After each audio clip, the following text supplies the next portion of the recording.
교와 뭐뭐지? 안녕하세요. 모치자입니다. 한국 여러분, 일본에서 자전거 단속이 강화된 거 아시나요? 한국 뉴스에서 터진 영상 있습니다. 이겁니다. 한밤중 도로 한복판, 자전거를 타고 있던 남성이 갑자기 멈춰서더니 자전거에서 내려 양팔을 뻗어 방향을 표시합니다. 낯설어 보이는 이 행동, 이제 일본에서는 의무가 됐습니다. 일본에서 자전거 탈 때 진짜 이렇게 해야 될까?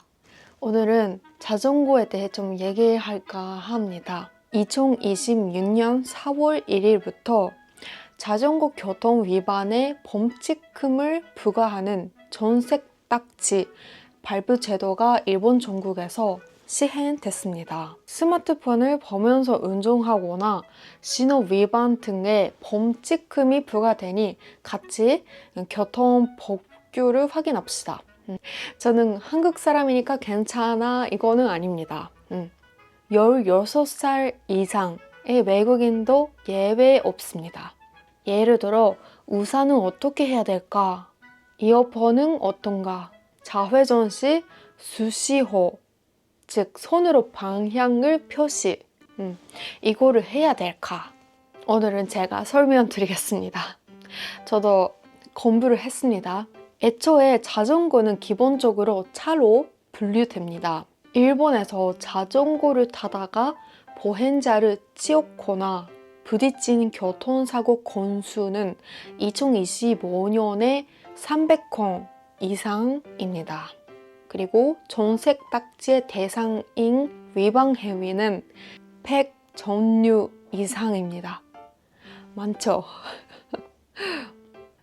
범칙금이 가장 비싼 건 스마트폰을 보면서 주행이고 12,000엔, 한국 돈으로 약 11만 원입니다. 신호 위반은 6,000엔, 둘이서 타거나 변지는 3,000엔이고 16살 이상이 대상입니다. 외국인도 16살 이상이 대상입니다. 자전거 타다가 경찰의 단속에 걸려도 기본적으로 갑자기 딱지를 떼일 일은 그렇게 많지 않다고 합니다. 현장에서 지도, 경고를 받고 그래도 개선하지 않거나 위반 횟수가 많거나 하면 딱지를 떼일 때도 있습니다. 혹은 난폭 주행이나 위험한 위반의 경우에는 바로 딱지를 떼일 때도 있습니다. 자, 예를 들어 우산은 어떨까요? 우산을 쓰면서 한 손으로 운전하는 것은 아웃입니다. 범칙금이 5,000엔, 한국 돈으로 약 46,000원입니다. 그럼 우산 고치대는 어떨까요? 자전거에 우산을 고정할 수 있는 고치대가 있고 양손으로 자전거를 운전할 수 있습니다. 이거는 좀 그레이인데 우산 고치대가 있는 거 자체는 괜찮습니다. 우산 고치대가 있다고 해서 단속에 걸리지는 않습니다. 하지만 주의사항이 있습니다.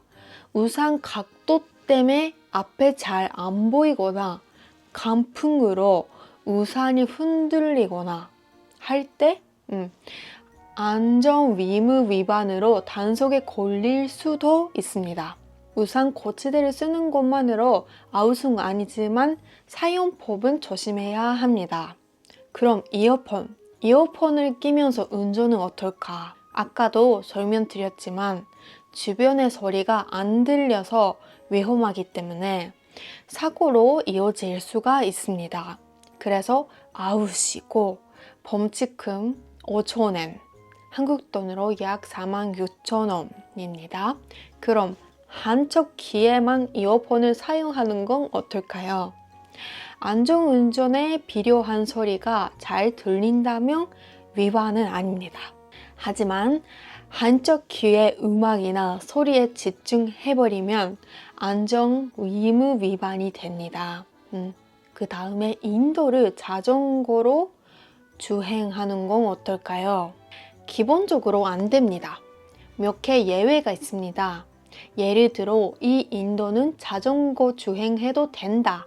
이런 표식이 있는 데는 자전거로 주행해도 됩니다.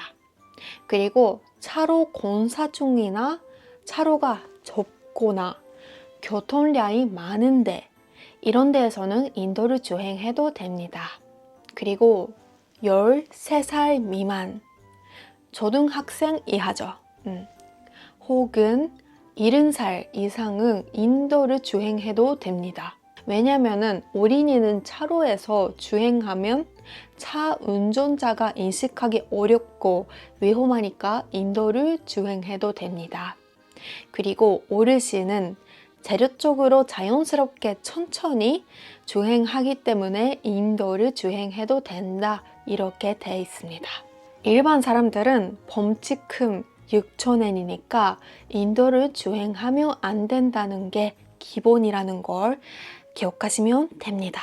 그러면 수시호, 즉 손으로 방향을 표시하는 행위는 해야 될까요? 수시호를 안 하면 범칙금이 5,000엔, 한국 돈으로 약 46,000원입니다. 수시호는 어떻게 할까요? 좌회전, 우회전 시 돌 방향으로 팔을 옆으로 펴요. 전지, 소행 시 대각선 아래 팔을 땅 방향으로 펴요.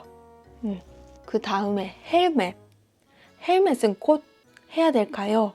헬멧에 관해서는 현재로서는 노력 미무입니다. 그래서 헬멧을 안 한다고 닥치를 뗄 일은 없습니다. 그리고 음주운전, 방해운전 등 위험하다고 알면서 운전하는 건 전색 딱지가 아니라 빨간색 딱지입니다. 형사처벌 대상이 될 수도 있습니다. 더 악질적인 범죄이고 이것도 물론 하면 안 됩니다. 여러 가지 교통법규를 확인해 봤습니다. 정확하게 말하면 법규는 달라진 게 없습니다. 단속 방법이 달라진 겁니다. 4월 1일 전에도 있었던 법규이고 단속 방법이 달라진 겁니다. 범칙금이 있으니 더 조심하게 운전합시다. 마지막에 왜 단속 방법이 강화됐을까요? 배경에는 뭐가 있을까요? 총 교통사고 중에 보통 차가 많은데 자전거 관련 사고의 비율이 확 늘어났습니다. 왜냐하면 자동차 사고가 점점 감소되고 있기 때문입니다. 안전 기준이나 단속의 강화로 인해 감소되고 있습니다. 근데 자전거 사고는 감소되지 않아서 상대적으로 자전거 비율이 높아지고 있습니다. 이거를 해결하려고 단속 방법이 강화됐습니다. 이거는 배경의 하나입니다. 다른 배경도 여러 가지 있습니다. 이렇게 일본에서는 4월 1일부터 정색 딱지 발부 제도가 시행됐습니다. 한국 여러분도 예외가 아니니까 일본에서 자전거 운전할 때는 법규를 확인하고 운전하시면 좋을 것 같습니다. 저도 이 영상을 만들려고 공부를 했는데 어렵네요. 저도 일본에서 자전거 운전할 때는 조심히 운전하려고 합니다. 오늘은 자전거에 대해 얘기를 해봤습니다. 영상을 봐주셔서 감사합니다. 구독, 좋아요, 댓글, 하이프는 큰 힘이 됩니다. 잘 부탁드리겠습니다. 멋지다 했습니다. 안녕.